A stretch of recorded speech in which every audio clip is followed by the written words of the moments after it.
Especialmente nesse momento em que haverá esse chamamento importante no dia 7 de outubro, em que todos os eleitores terão uma missão importante de escolher na urna eletrônica diversos representantes para o Poder Legislativo, né? Não é apenas um, são vários, né? E podemos começar pelo qual? Pelo deputado estadual? Pois é. Primeiro, eu acho importante, Sérgio, esclarecer as pessoas e lembrar a importância que tem o Poder Legislativo na nossa vida e mostrar que nós temos uma eleição em que na urna as pessoas terão duas categorias, dois grupos de escolha, né? Na urna eletrônica as pessoas vão escolher representantes para o Executivo e para o Legislativo, né? Na semana que vem, no próximo programa, nós vamos falar um pouco sobre o Executivo e nesta semana nós estamos nos dedicando a falar sobre o Legislativo. Pouco se fala sobre o Legislativo e é importante que se tenha muita clareza sobre a importância do Legislativo, né? O Legislativo, ele cuida não só da elaboração de leis, porque a noção que se tem é poder que elabora leis. É verdade, conceitualmente, quando você pensa no Poder Legislativo, é aquele que discute propriamente a questão da elaboração de leis. De uma maneira simplista, é isso. Mas só que é necessário enxergar outros aspectos nessa questão. Quando você fala de elaboração de leis, por exemplo, é importante perceber que você tem nessa discussão, nesse conjunto de discussões, por exemplo, você tem a questão do orçamento público, né? Então o Executivo, ele tem que gastar o dinheiro público de uma maneira racional, de uma maneira responsável. Você veja, a presidente Dilma Rousseff, ela sofreu o impeachment por causa de gastos indevidos, por gastar de maneira indevida, de maneira ilegal, o dinheiro público, né?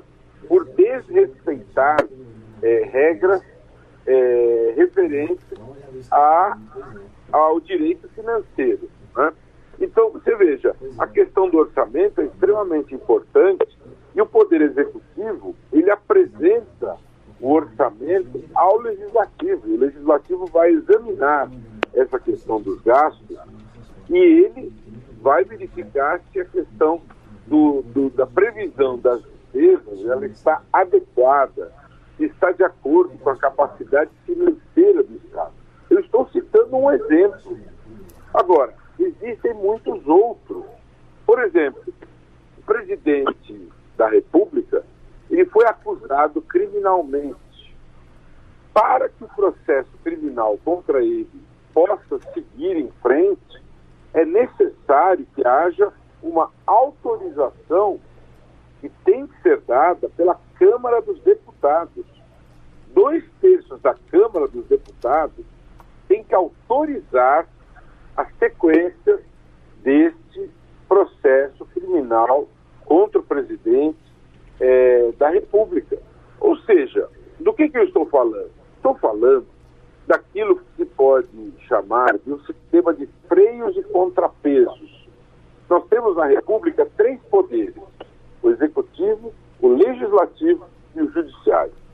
E esses poderes, eles se fiscalizam entre si, para que não haja nenhum poder mais inflado, mais forte que os outros.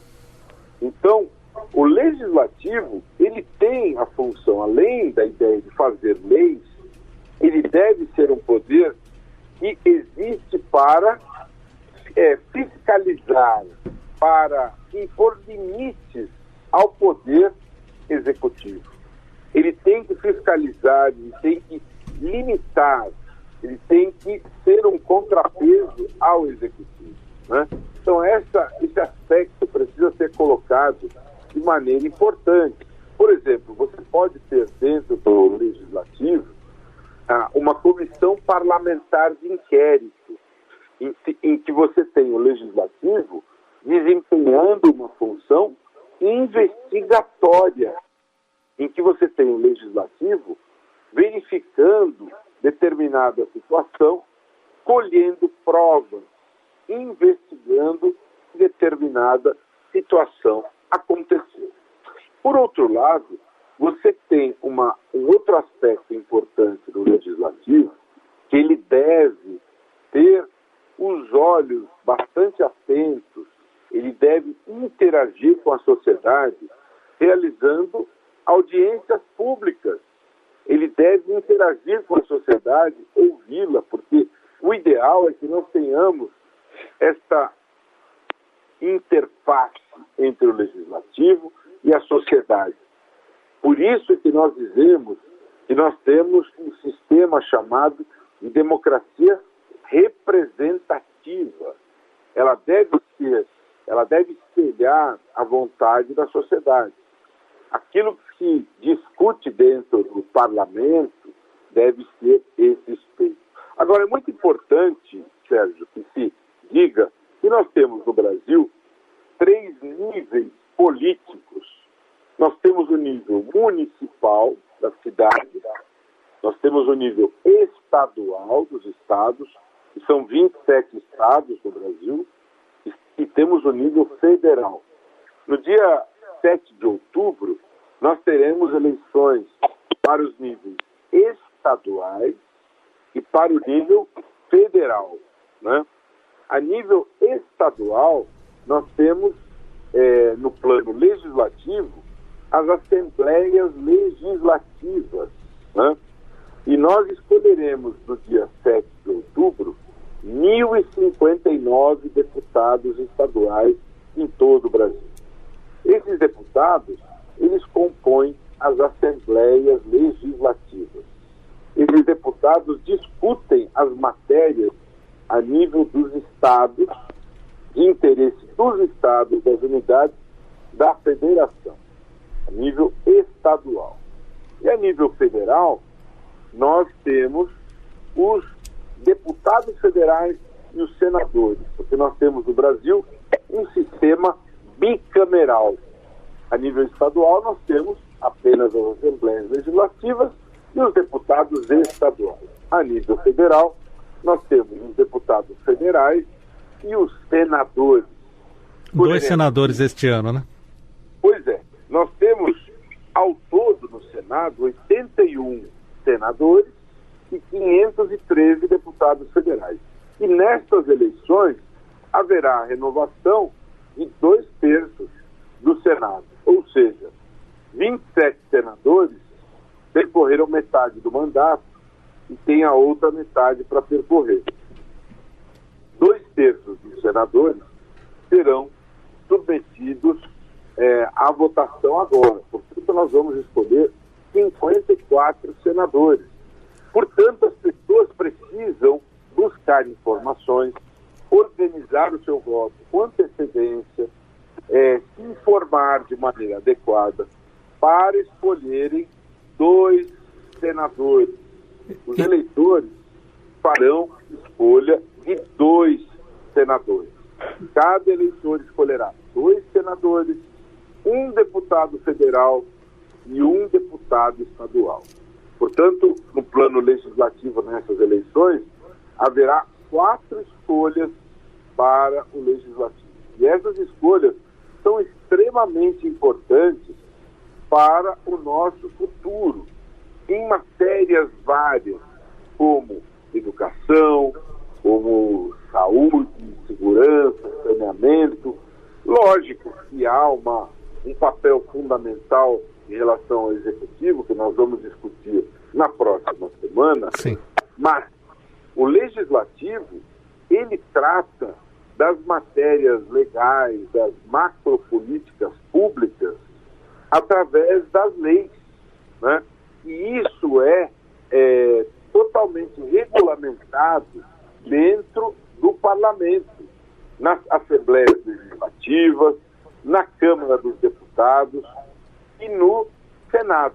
Agora, uma questão importante, por que nós temos 81 senadores, por que nós temos 503 deputados? No Senado, nós temos 3 senadores por unidade da federação. Independentemente da população, nós temos aí 3 senadores por unidade. A representação é exatamente igual. Isso representa a ideia do pacto federativo, né?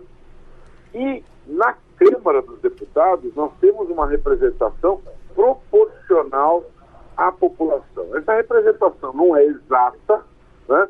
Mas há mais ou menos uma busca de representação proporcional. Ou seja, os estados mais populosos têm um número maior de deputados federais. Até 70.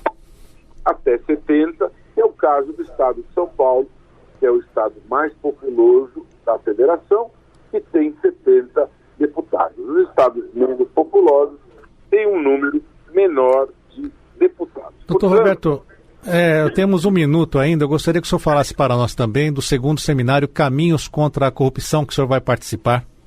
Muito bom, muito boa essa lembrança, Sérgio. No próximo dia 31, na sexta-feira, haverá o 2º seminário Caminhos contra a Corrupção em Campinas. As pessoas podem obter informações pelo site do Instituto, www.nãoaceitocorrupção.org.br. Nós teremos 3 grandes painéis. Trataremos da questão da impunidade da corrupção, se estamos conseguindo reverter a impunidade da corrupção e para onde vamos em relação a este tema. Eu farei a conferência de encerramento e a conferência de abertura será do procurador Carlos Fernando da Lava Jato. Estão todos convidados, a inscrição é gratuita, será na Câmara Municipal de Campinas nesta sexta-feira. Acesse informações pelo site do Instituto Não Aceito Corrupção, repito, nãoaceitocorrupção.org.br.